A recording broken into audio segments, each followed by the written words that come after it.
On tonight's episode of the Cover One Buffalo podcast, we are joined by my guy, Cody Alexander, and we're going to be talking about the Buffalo Bills linebacker group. But first, our guys at Handsome Jack.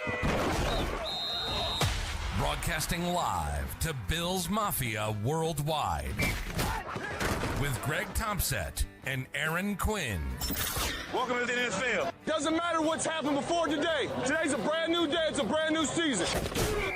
Your number one podcast for objective Buffalo Bills coverage. No matter where you are, we got you covered.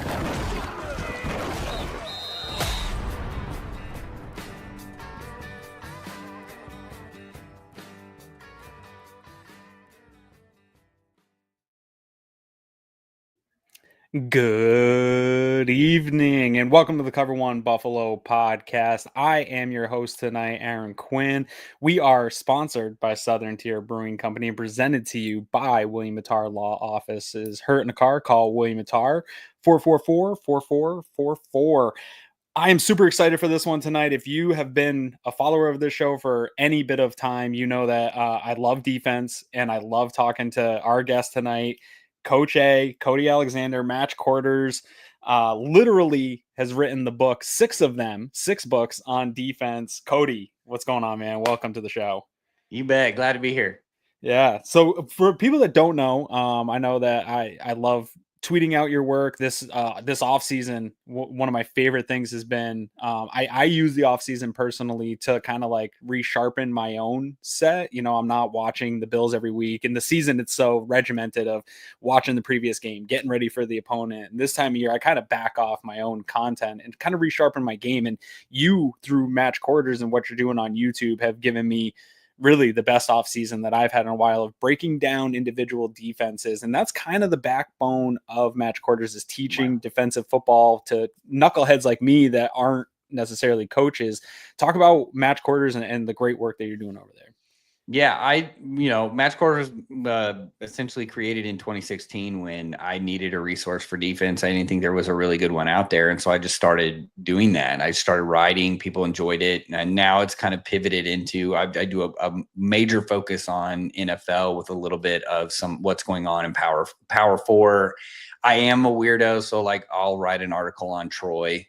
Or like, yes, I see those. App State or something. Yeah. Like I'll get it. Like if somebody's doing something really cool, I'm on top of it. But I try to within these long form articles is to really give a backbone of what the defense is doing, kind of the evolution of it, where they are, and then one or two cool things that they're doing that's kind of unique to them. And then obviously I have the clinics and YouTube. I have the free content on there, which is really just more of the pedagogy or teaching. I'm a teacher by trade. Coaching is teaching, teaching is coaching. So MatchQuarters is really about, teaching defense and kind of the, letting you behind the gate, because the defense is more gate kept than anything else in this sport. So just trying to give a voice to people that want to learn the dark arts of football.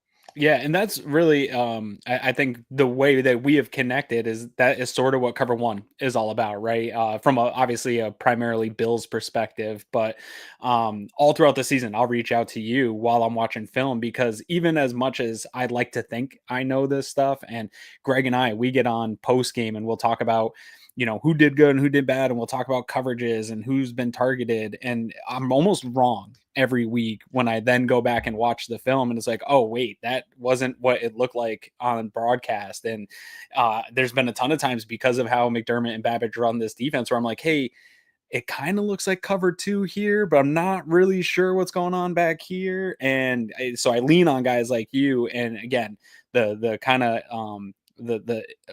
informational videos that you've done this year on what's cover 3 buzz and stuff like that. I don't know that the average fan is appreciating that kind of stuff enough. And if you are interested, MatchQuarters is the place to go check it out. Like you said, it's all free on YouTube. And I do think it helps, in learning coverages. I've become a better fan, because I used to get so mad at DBs for it looked like they're chasing a wide receiver. And it's like, man, this guy just got blown up in coverage. But then now that you kind of know what the responsibilities of the coverage was, it's like, oh, actually, that was the linebacker's fault. And he was just chasing the guy that was open. And so I think you're doing a great service for not only the fans, but the players themselves. The players are online. They see the blame and things like that getting tossed their way. So truly appreciate it. And then I'll let the people know about some of the books you've written and where they can get those.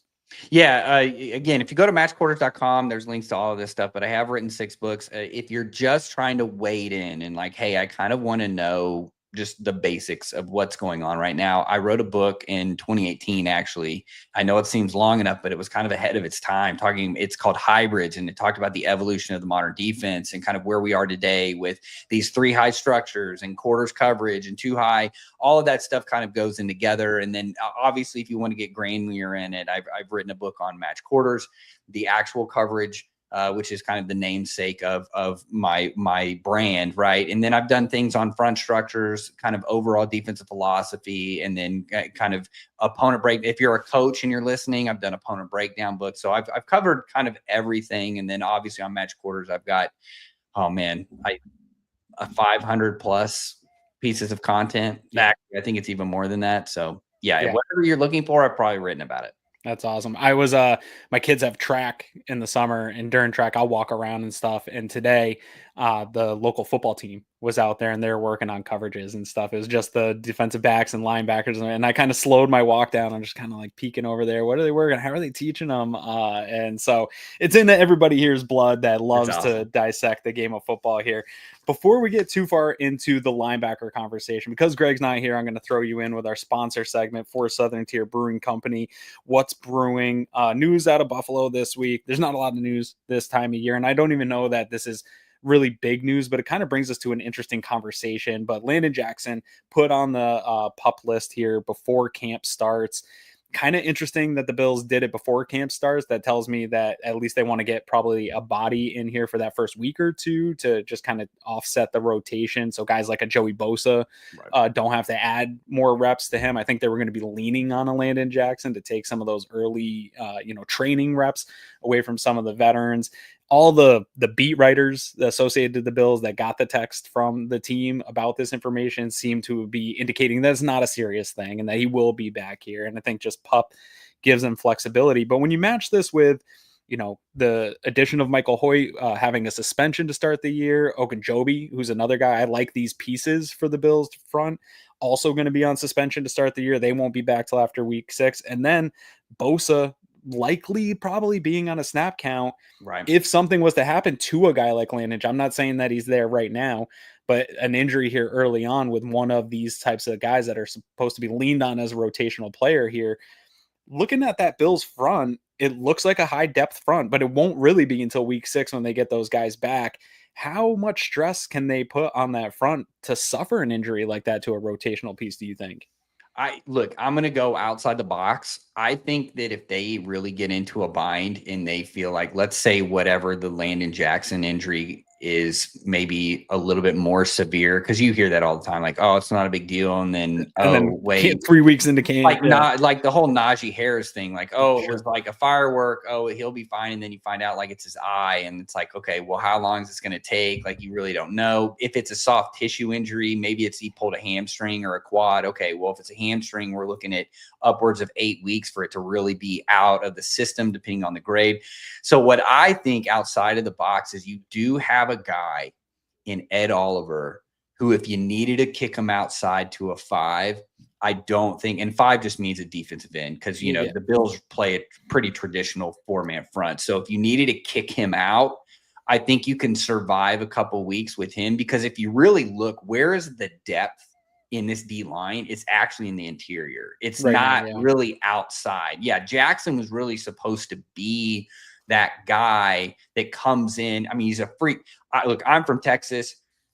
I knew who this kid was, and he was from a tiny little school in East Texas and was an absolute monster. I think he had a knee injury, ended up going to LSU, then goes to Arkansas, that's really the area that he's from. So it's probably one of those things he went closer to home. Super freakish athlete. What was 4'6", 40, had a 40+ vertical. He's a true deep hand in the dirt defensive end. So he fits exactly what the Bills want. This isn't one of those like edge rusher guys that can drop into coverage or whatever. But you really think like, okay, he's supposed to be one piece of that. Hoyt not being able to play now for the first 6 weeks, which is really supposed to be your hybrid guy. That kind of the things that they were evolving to with some of these simulated pressures where you're blitzing, but you're still only rushing 4, you're dropping a defensive end into coverage. Jackson and Hoyt are the guys those are the guys that you want to use in that. So now it's like, okay, well, if he doesn't last, or maybe he's not at up to schedule where we want, I wouldn't be surprised if Oliver gets some reps outside. Okay, what about, I know in college he did it. I don't know if he'll translate into the NFL, a Deion Walker type of guy. I know that he kind of kicked around on that line. I don't know that his size lends to playing on the outside, but is he a guy that could kick in and out? Yeah, the thing with Walker is like you're looking at he's got the height, right? He's 6'7", but if he's really weighing the 330 in camp, you really are not, because if he was that freakish, he would have been a first-round draft pick. Right. Sure. And so there's a reason why he was a 4th-round draft pick. It's because he's big. He's really a nose. He's, that. And he plays tall too. He doesn't have any. Yeah, right. So I really think, look, the easy button answer is and we don't have to move a lot of guys around. You already have one of the best quick threes in the NFL in Ed Oliver. It's not that much. He plays in a 4 all the time anyway on 3rd down. Like, it's not that much to move him outside. We've seen the success between like a guy like Aaron Donald gets moved outside. There's been other examples of, the Broncos with Zach Allen last year would even line him up outside in a 5 or kind of like that wide, that 9 or whatever you want to call it. So I don't think it's worst case scenario. I think you just bump Ed Oliver outside and let him take some reps from Joey Bosa. I love that. That is thinking outside the box. I like it. And I think it just goes to show you as a fan base, we look at these depth charts as we get ready for camp, and NFL depth charts aren't really, even as the ones that are the deepest, 1-2 things, an injury here, an injury there can totally change the outcome of what you're looking at and the vision and goals that you have as a defense. So just an interesting thing for us to keep an eye on. But let's get right into this linebacker room, because it's, we've been doing a lot of these just position groups here as we've been going throughout the year. And there's been a couple that have a lot of change, but the Bills have kept a lot of continuity going into this season, and probably no more so than in this linebacker room. And I knock on wood a little bit and hoping that continuity stays with Matt Milano specifically, because he was only back for 183 regular season snaps, obviously played into the postseason, and it ramped up as he went into the postseason. I want to start here with Milano, because when healthy, I know that ESPN coaches and scouts and executive evaluation thing came out, and he was still on the honorable mentions. He wasn't in the top 10, but it was basically like, hey, when healthy, he's one of the best in the NFL. And one thing I try to warn fans of, Cody, is when these guys come back, like a Von Miller coming back from his ACL injury, and everybody was expecting him that next season.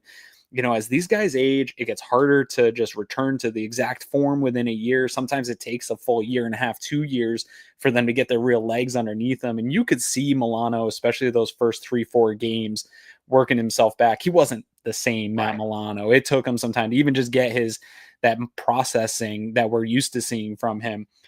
I know you watch a lot of these guys as he went throughout the year. Did you see some of that return? Is there hope that he can, if he can stay healthy, he can return to some kind of form that he had in years past? Yeah, to me, what he already is when he's healthy, he's a top 5 coverage linebacker in the NFL. So what does that mean? Really, that's what the Bills do. The Bills really don't blitz the linebackers very much. That's not something that they really want to do. More of a safety pressure from that cover 3 look. If they really want to do something, they will blitz. Obviously, they will blitz the linebackers, but they're really not that. This is designed to play as a nickel defense. Milano, and I will get to Terrel Bernard, but those are 2 of the best coverage linebackers in the NFL. Milano, in the way that his ability to cover from the Mike position, has been one of the things that flashes. I don't think, even if he loses a step, right, I still think you're looking at a top 20 overall linebacker, which means he's he's not coming off the field even when you go into dime, right? Like he can play out there. I don't think they have to hide him at all. I thought he did relatively well when he came back. That's the thing, is like, this is a game, you hit on it. It's a game of attrition. If you get hurt, it's really hard to just come back. But he's got, enough years under his belt. I'd be much more worried if this was a young guy who excelled, got hurt, and then now it's like that start-stop. He's got enough reps behind him that I think in what they're asking him to do, I don't think that there's any reason why that he can't be a top 20 linebacker next year. Yeah, and like I think you look at a guy like a Dorian Williams, where his processor isn't caught up to his athleticism yet, which actually gets him in trouble. When we talk about him, that kind of gets him in trouble. Where I do think Milano's probably at the stage in his career, and this happened to Poyer and Hyde. They weren't great athletes, but their processing and film study and all that stuff can make up for a little bit of that loss of maybe athleticism as you age. You almost rather take the processing at this level than the raw athleticism of a young player who maybe overshoots a step or two. I'd rather have a guy that is smart at processing and knowing where he's going to be. And for people that follow things like field vision, like myself, I just want to clarify, because if you go look up Matt Milano, it doesn't look great, but that's probably snap related, lack of snaps, I would assume, for him, because it did get better as the year went on. But let's get into Terrel Bernard, because I know he's a Baylor guy. I know you're a Baylor guy. Got the helmet. When he came out, I wasn't in love with the pick. The Bills had Tremaine Edmunds, right? And I wanted them to keep Tremaine Edmunds. I'm still a fan of his game. I really like what he provides. But they saw the future before I did. And the Bills are very good at establishing 2 to 3 years out. They knew they weren't going to be able to keep Edmunds. Bernard steps right into that role and kind of makes Bills fans totally forget. And I thought his undersized size coming into the league, and he is a good athlete, but he's not some freak athlete. But you want to talk about a young guy and processing, being there early on. And I think that's where you saw him being in the right spot a ton of times, being in the right spot in coverage. This guy's just a processing machine at a really young age. I think he plays above his age in a lot of ways. But when you look at the statistics from last year, like whether it's PFF or really any of the rankings, even in Havoc, I mean, I know he's 14th in run, but in Havoc he was 38th, in coverage he was 106th. What kind of led to the statistical dip over the last year? Was it what he was playing in front of? Was it the lack of Milano for the majority of the season? Some of that lack of continuity around him? What did you see out of his season? Yeah, that to me, I think you hit the nail on the head. I think Milano going down is kind of, look, when you play a defense like the Bills, where it's very much reliant on who is on the field, and you lose that key cog, it just creates like a rippling effect of where guys now, he probably felt like, think about it. If Milano's calling a defense with the green dot and then you transfer it over to Bernard, that's another step. I love, you guys did that deal with I can't remember who the lineman was, but like all the checks that they have to go through before the snap of the ball that you guys did. Okay. That's on the other side. Yeah. Right. And the Mike linebacker, if you have the green dot, is setting up the whole entire defense. He has to make sure the front's set. He has to make sure whoever's on the blitz or whatever the motion rotation is, that everybody's communicating, and that's all going through him. Well, for a guy that's never done that, and this is his first year, that's where you get that step. I think if you looked at it, easy button, right? He was really good against the run. That's easy. I fit my gap. I go downhill. I get the running back. I make a tackle. Not a big deal. Coverage is a different story. I got to make sure everybody else is around there. Then I got to make sure that my vision point is correct. Did I get to the right spot? If you got Milano doing that, then I'm just read and react. Like I'm just reacting off him. Right now, I got another layer of it. So I don't necessarily think of it as like, can he not have? Because I got a really interesting story about Bernard. If you go back, people forget he played next to Petrie, right? Those two dudes, go back to the 2021 Baylor Bears when they, I think they won the Big 12 championship that year. I think they even went and beat Ole Miss in the Sugar Bowl. Those guys were so cerebral. I sat in a couple of those meetings with Ron Roberts talking to these guys. I mean, they had certain things where there was like 4 different checks. I mean, when they played Oklahoma, they had got it so granular that they knew exactly the way that Caleb Williams was flapping his arms to clap, that whether it was a bait and then off the bait, what it was, and they had to check. And if we get this formation, we're doing this, all this different things. They had like 4 calls in one word, right? So I don't think it's cerebral. I just think that it's so this is a really smart guy, and he's been able to produce. And yeah, he's an undersized, but he is a perfect fit for a will linebacker in this defense. And this is exactly what you want. He is the modern will linebacker. He's 6'1", 225, right? Yeah. So I think it comes a lot of what you said, continuity, more on your plate. I mean, if you think about it, you're not going to be great if you get a promotion at your job, like, and you get kind of, oh, now I'm more of a leader than I am necessarily a doer. That kind of wears you down until you get your groove. So I think with him, look, he struggled in coverage last year. He's still a top 32 linebacker. So he's still a starter in this league. Yeah. He's just not, and not a great blitzer, but he was 32nd in stops last year. His run game, that I would be worried if the coverage fell off and the run stopping ability fell off. So I think, to me, it's exactly what you said. Yeah, and the Bills defense, obviously, Babbage calling the plays. There was a lot of transition for the defense last year. Eric and Anthony just did an episode on the struggles on third down that they had last year. It wasn't as clean as it has been in years past. The takeaways were still there, but there's a lot going on along the front of the line. They were in and out. They didn't do a good job addressing defensive tackle last year, which plays into a little bit how linebackers play. Safety was in and out a lot last year, and really, you talk about continuity. It's not just the linebacker they play next to, but he's talking to Terran. Terran was kind of in and out. He's talking to the safeties, setting them up. But I encourage everyone, if they haven't, I'm assuming everyone here on the Cover One YouTube channel has seen the film room that Eric did with Terrel Bernard, but he talks about it all the time. He's talked to all kinds of players, coaches, and stuff like that. Doing the film room session with Bernard was his absolute favorite. He's like, if I could get him on the show every single week, just to your point, the way he breaks down the game at such a detailed level, even among guys that we've talked to that are in the league and really good at this stuff, he just seems at another level. And I know Bills fans kind of laugh because when they selected Kyrie Elam, he had the notebook with him, but everywhere Bernard goes, he's got that iPad. He's got his notebook. Like, he is a true student of the game, and you need that at that position, especially the guy that's going to be running your defense. Now I want to transition to the pseudo linebacker 3, even though on my sign it says Taron Johnson actually is linebacker 3. And we could have that conversation at some point, but he should be brought up in a linebacker conversation a little bit, because they, nickels are a little bit here. Andy giving me some love for the sign. Dude, I will never stop pounding the table for how much support and credit nickel players in this league ought to get for the job that they're required to do. But the real on the depth chart linebacker 3, and who took a lot of the snaps, obviously, when Milano was out, was Dorian Williams. And fans in Buffalo really like Dorian Williams. There was even some conversation of, do you even have Milano come back? And why don't we just play Dorian Williams? And Cody was pumping the brakes on that. Like, I think Dorian's fine. I think he is growing, and he is probably an ascending talent. I don't think he's there yet. This is a guy that kind of has the opposite problem of a Bernard, where the athleticism is off the charts. He's when he goes and he hits that gap, and he can make some explosive plays. And I think those stand out to fans. Some of the tackles for losses there, and he makes some plays that kind of you think about after the game, and it reminds you that he was out on the field. But he also is quick to get lost and washed out in coverage and get washed out on a block. And because he plays like a Tasmanian devil, he's 3 steps the wrong way when the offense they can play games with him and take him totally out of a play. He's just not there yet to the point where Milano and Bernard, where they're in sync. You're not going to throw a lot of tricks at him and stuff that they haven't seen.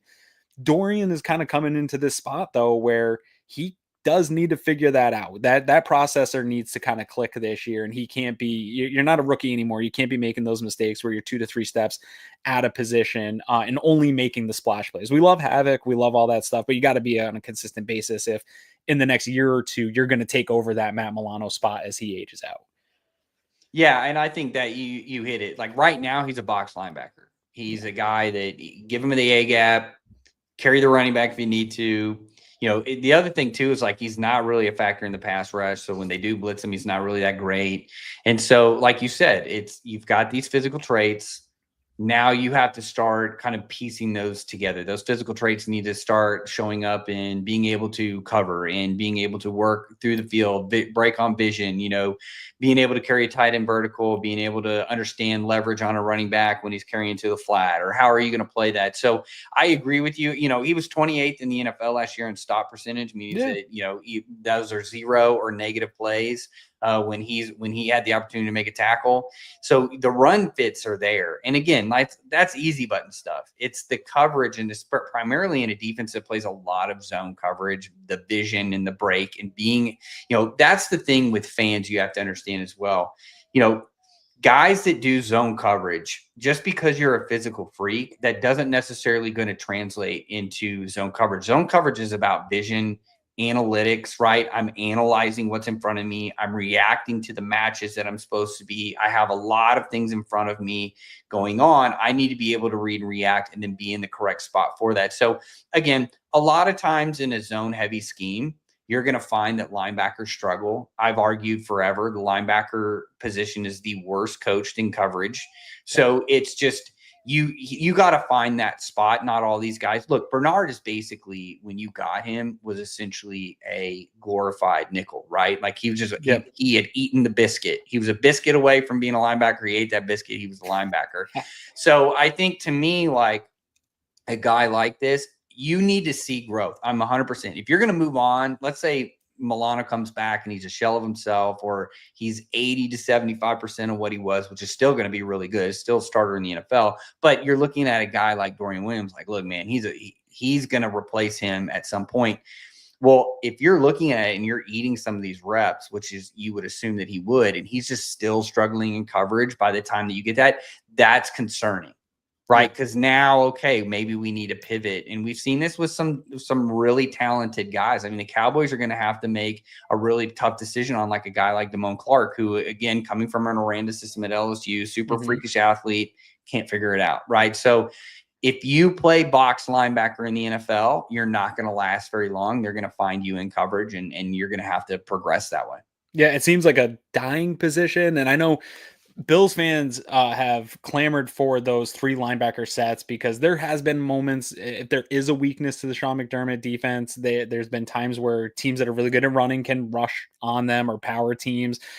We've seen Miami do it, where they get an offensive lineman out on Taron Johnson and kind of wash him, even though it's hard. He's a really good running defender, but they use that size against him, or the lack of size that this defense has against them. Obviously, Kansas City does it, some of these other teams. But then if you put a Dorian Williams on the field, Kansas City and Andy Reid are going to eat him up in coverage, and the type of tricks that they do, and the, getting the entire offense to run one way and hit Mahomes going the other way with the ball. So the tricks that they can play on them, and kind of in that debate, where would you land? Like I'm a guy that lands, I don't take Taron Johnson off the field. I don't care if a team is kind of trying to go at him. I just think he's too high quality of a player, even in run support, to take off the field. And I don't, as good as Dorian Williams can be in coming downhill, unless it's like a real 3rd and short or a goal line type of situation. But even then, like, I love the way Taron plays, and I think he run fits better than Dorian Williams. Like, what do you do as a coach in that situation to maybe find ways to get Dorian Williams on the field with the healthy Milano? Yeah, I think that there are some things, if you go and really look at the 4-down package guys in the NFL that are doing this, and they have a 4-3 package. Guys like Eberflus, who's now with the Cowboys, Dennis Allen, who was with the Saints, Quinn, who is notoriously nickel, but can have some 3-down package stuff. The way that you play that, the Chiefs are another good example of how they use Chenal. So what is he good at? He's athletic enough. Maybe we can work on some pass rush stuff. Is he quick enough to where maybe like a Willie Gay was for the Chiefs, where he can peel with a running back? That was the biggest thing, like with him, is that it kind of detached some of these guys from necessarily matching up with the running back, so we can do some different things. So, hey, our 2 zone linebackers, let's play them. But hey, man, if the running back peels, you go with them. Otherwise, you just add in as a 5th rusher, so it can change some of the front structures. But it gives you answers to 12 personnel. It gives you answers to 21 personnel, especially like you play a Miami, where you're now in 21 personnel, but we know what that 21 personnel looks like. That could be almost anything. but you still have the beef on there, and you still have somebody that is athletic enough to run with a running back into the flat and do some things there. So that to me would be, if you wanted to add an actual 4-3 package, that would be the way that you do it. Line him up as a Ted linebacker to the tight end and let him kind of come off the edge. If the back comes to him, he takes him. Otherwise, we know he's solid in the run. Let him be solid in the run. I mean, we've seen that work in the NFL. Guys like a Zach Bond was able to kind of do enough to get Fangio to get him and kind of get his spot going in the Eagles. So we've seen this pattern before. If that's the way to do it, that's what I would see. Yeah, and the NFL seems to be trending that way. Obviously, the Bills rely a lot on the sixth line offensive linemen and trying to get bigger to move some of these hybrid players out and get a size advantage. I don't really want to spend a lot of time. Obviously, we got Joe Andreessen, Baylon Spector, Ulofoshio are probably all going to be competing for similar roles as depth, special teams type guys. So there's not a real ton of time. I think fans are already out on Spector and ready for Ulofoshio to kind of take that role away from him. But one guy that's a little interesting, and I know Greg would like me to ask you about him, is the Bills bringing in a Shaq Thompson in this offseason. And we just talked, there's not a lot of reps even for a Dorian Williams. If everything goes well and the team is healthy, there's not a lot of reps for even a Dorian Williams. Is Shaq Thompson just a guy like a vet that you bring in through the camp period to help a Dorian Williams continue to move along? Is he just insurance in case a Milano gets hurt again and you kind of keep him? That practice squad is becoming more of a home for veterans to kind of just hang out throughout the season. What do you see the role for a guy like that? Because I don't think they're bringing him in to be a depth special teams linebacker at this point in his career. So I'm just interested of what is Sean McDermott trying to do and how does he see the field? Yeah, I think with a guy like that is just, somebody that got hurt early in the season is kind of on kind of the last trail of his career. Yeah. It, hasn't really played in the last 2 seasons. I think what you do is you see what you get. And hey, this is a guy that when healthy had 130 plus tackles. He's not going to give you, again, not a blitzer. So he fits what you need. Yep. It's not like he's going to come in and be like, oh, well, he's kind of like our pass rush specialist guy. All right. So look, you bring him on a league minimum. You see if he's got legs. If Milano has a hiccup, if Bernard has a hiccup, if one of these guys gets injured, you need a veteran spot right there. That's what you take. And so to me, that's what that is. I don't think you have to really worry too much about, money capital. That might be a guy too that at 31 you could maybe throw on the practice squad, right? That's my thought, right? And look, as somebody that has coached and stuff, I think fans got so mad for years where Sean McDermott was bringing in former Carolina Panthers, and it's still continuing with this. But coaches love having guys that they've already. You talked about coaches are teachers, and if you've already taught somebody what you're looking for out of that position, you're almost always going to rely back to guys that you've gone into the battle with, guys you've gone into the fire with, that have done, even if they're not who they once were. Just even having them in the room with some of these young guys to be a presence and then break in case of emergency situation where, hey, I know I've seen him play in this defense and he can at least mentally process what we're asking him to do, even if his physical isn't as good as it once was. And so I do think he's probably that for this team. One last one before I get you out of here. You're big on the hybrid involved in sort of the NFL defense, and you were ahead of that as well. As I think Sean McDermott has been trying to fill that role. They drafted Strand Neal. He never really fit it.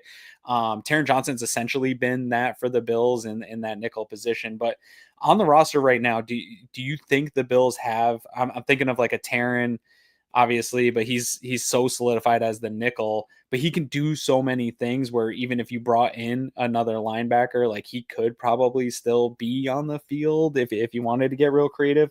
But a guy I love in the draft, Jordan Hancock, I think he could be a bit of a hybrid player. He's played in the slot, he played safety, or a Derek Forrest from the Commanders has that kind of ability. Do either of them have a shot to be like a hybrid type player for the Bills, or is it's just going to be what it's been for the last 5-6 years? This is the defense Sean McDermott runs, and we're not getting anything extra. I think you're looking in the wrong spot. I think there's a reason why, and it's a little disappointing that Hoyt is going to miss the first couple of weeks of the season. But if there's a guy that's going to change the way that you guys play defense, it's going to be him. And it's going to be, look, if you watch the Rams at all last, in fact, the Rams led the NFL in dime.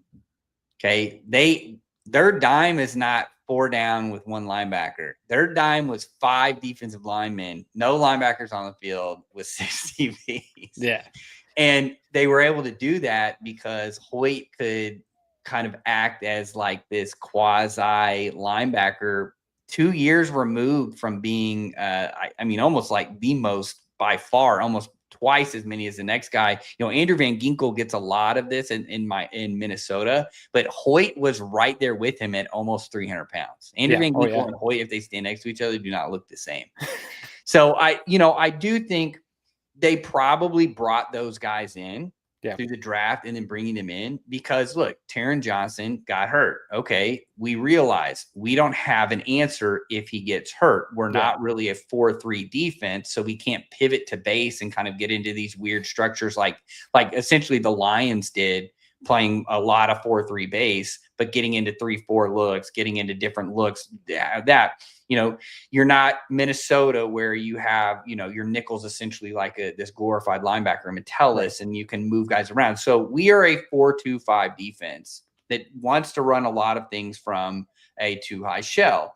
Okay, well, when our key cog goes down, we don't have an answer for that. This is where you get that answer. So in terms of a hybrid player, sure, maybe we can play a little bit more dime so we can match up a little bit. There's your answer on 3rd down, right? But in terms of that, I'm not taking you said it. The reason why like a guy like Kyler Gordon got signed by his contract for the Bears was because they don't take him off the field. Why did Jalen Petrie get signed the way that he did? I mean, these guys are pushing $40 million over 3 years. Why? Because Houston doesn't take Jalen Petrie off the field.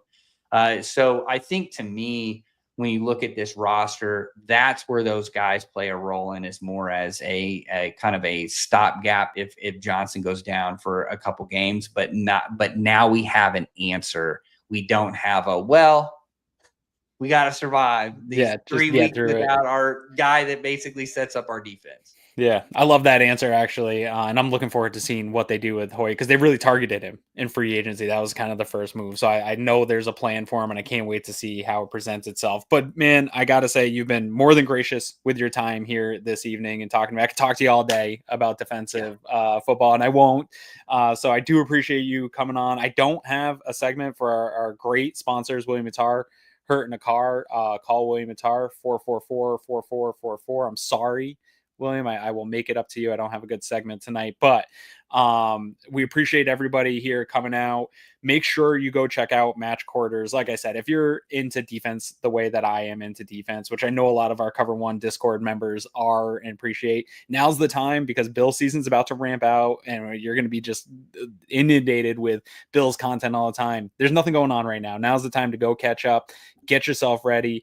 A lot of the stuff that you've covered is stuff that Sean McDermott and Bobby Babich are running, and you're going to want to know it, and you'll see it on the broadcast after you watch some of the videos that Cody puts out. So Cody, once again, man, thanks again for your time. What do you got coming up for the fans here over the next couple of weeks?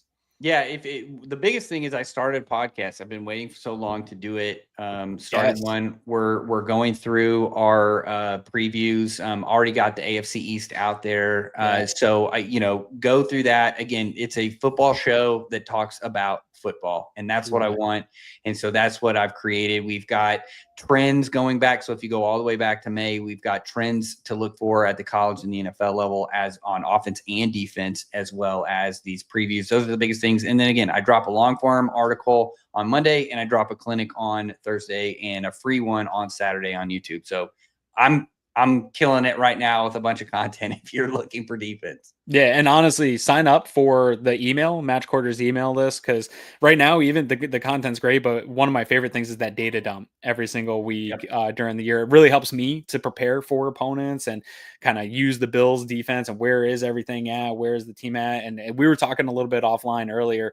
In this day and age of fantasy and betting and all this stuff, everything leans so heavy offensively when it comes to data and who's doing well, and not enough people are giving that attention to the defense. So you doing that every single week as a content creator, truly appreciate it. It's something that I rely on, and I hope that fans go and sign up because it's one of my favorite. I subscribe to all kinds of new newsletters about all my favorite hobbies and topics, but when that Match Quarters one comes through, it's one of my favorite newsletters that hits my email box every single week. So I appreciate you, man. On behalf of Cover One, I am Aaron Quinn. You have been listening to Cover One Buffalo, and we are